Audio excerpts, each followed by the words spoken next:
అందరికీ welcome to my channel. ఇవాళ recipe వచ్చేసి పచ్చి చింతకాయలతో పచ్చడి. ఈ పచ్చడి వేసుకొని తింటూ ఉంటే ఇంకా తినాలనిపిస్తుంది, అంత రుచిగా ఉంటుంది. లేట్ చేయకుండా ఎలా తయారు చేయాలో చూసేద్దాం. ముందుగా పచ్చి చింతకాయలు తీసుకోవాలి. నేనైతే 1/2 kg తీసుకున్నాను. ఈ చింతకాయలన్నిటిని ఒక బౌల్లో వాటర్ వేసి 2-3 సార్లు నీట్గా కడుక్కోవాలి, మట్టి పోయే వరకు. చింతకాయలని కడిగిన తర్వాత కాయలకు పై భాగం వరకు నీళ్ళని పోసి ఉడికించుకోవాలి. చింతకాయ మెత్తపడే వరకు ఉడికించాలి. ఉడికిన తర్వాత చింతకాయల్లో నీళ్ళన్నీ రిమూవ్ చేయాలి. అలానే పెట్టామంటే చింతకాయల్లో నీరుగా అయిపోతాయి. చింతకాయలు కొద్దిగా చల్లారిన తర్వాత పొట్టు చాలా సులభంగా వచ్చేస్తుంది కాబట్టి కొద్దిగా చల్లారనివ్వాలి. చల్లారిన తర్వాత ఇలా ఒక చింతకాయని తీసుకొని వీడియోలో నేను చూపించిన విధంగా చింతకాయ మొత్తానికి పొట్టు తీసుకోవాలి. చూడండి, పై భాగం మీద ఉన్న పొట్టు మొత్తము గట్టిగా ప్రెస్ చేసామంటే లోపల చింతపండు గుజ్జు బయటకు వచ్చేస్తుంది. చాలా చిన్నగా నెమ్మదిగా అనాలి, పిప్పి తీసుకోవాలి. వీడియోలో నేను చూపించిన విధంగా మొత్తానికి. అలాగే నేను ఉడికించుకున్న చింతకాయలన్నిటికీ పిప్పి తీసి పెట్టుకున్నాను. ఇలా ఒక బౌల్లో యాడ్ చేసుకున్నాను పిప్పి తీసి. తర్వాత ఇంకొక బౌల్లో 1/2 కప్పు దాకా శనక్కాయ పప్పుల్ని తీసుకొని ఈ శనక్కాయ పప్పుల్ని కొద్దిగా దోరగా వేయించుకోవాలి, కొద్దిగా కలర్ వచ్చే వరకు. పచ్చి వేసామంటే పచ్చి వాసన వస్తుంది కాబట్టి లైట్గా దోరగా వేయించుకుంటున్నాను. ఈ శనక్కాయ పప్పులకు పొట్టు తీసైనా మనం యాడ్ చేసుకోవచ్చు. నేనైతే పొట్టుతో యాడ్ చేస్తున్నాను, కొద్దిగా రుచిగా ఉంటుందని చెప్పేసి. ఈ విధంగా కొద్దిగా కలర్ వచ్చినా చాలు శనక్కాయ పప్పులు.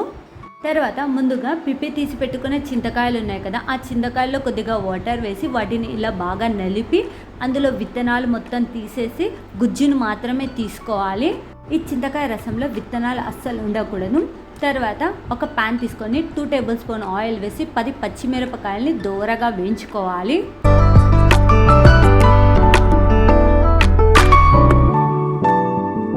ఇలా వేయించిన పచ్చిమిరపకాయలన్నిటిని మిక్సీ జార్లో యాడ్ చేస్తున్నాను.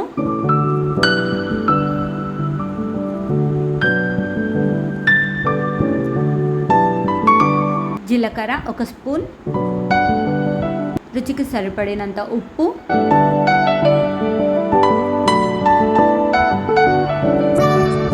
వేయించి పెట్టుకున్న బుడ్డల్ని కూడా ఇందులో యాడ్ చేస్తున్నాను, శనక్కాయ పప్పుల్ని. ఇందులో ఎండు కొబ్బరి, ఇలా కొద్దిగా కచ్చా పచ్చా వరకు గ్రైండ్ చేసిన తర్వాత 10 వెల్లిపాయలని యాడ్ చేస్తున్నాను. మొత్తాన్ని ఈ విధంగా మెత్తగా గ్రైండ్ చేసుకోవాలి. తర్వాత ముందుగా గుజ్జు తీసి పెట్టుకున్న చింతకాయ రసం ఉంది కదా, ఆ రసం మొత్తాన్ని ప్యాన్లో యాడ్ చేసి ఈ చింతకాయ రసంలో నీళ్ళు ఉంటుంది కాబట్టి ఆ నీరు పోయే వరకు హీట్ చేసుకోవాలి. ఈ చింతకాయ రసం కొద్దిగా చిక్క పడే వరకు హీట్ చేసుకోవాలి. ఈ విధంగా చిక్కపన్నా చాలు. ఇలా చిక్కపన్న తర్వాత ముందుగా గ్రైండ్ చేసి పెట్టుకున్న మనం పేస్ట్ ఉంది కదా, ఆ పేస్ట్ మొత్తాన్ని ఈ చింతకాయ రసంలో యాడ్ చేసి మొత్తాన్ని బాగా మిక్స్ చేసుకొని ఒక 2 మినిట్స్ పాటు హీట్ చేసుకుంటే చాలు. మనకు రుచికరమైన చింతకాయ పచ్చడి తయారైపోతుంది. ఇది మనకు 10-20 రోజులున్న ఏం కాదు, వెంటనే తిన్నామంటే కొద్దిగా పుల్లగా ఉంటుంది. 2-3 రోజులకైతే ఆ పులుపు చచ్చిపోతుంది. ఈ పచ్చడి ఇంకా రుచిగా ఉంటుంది.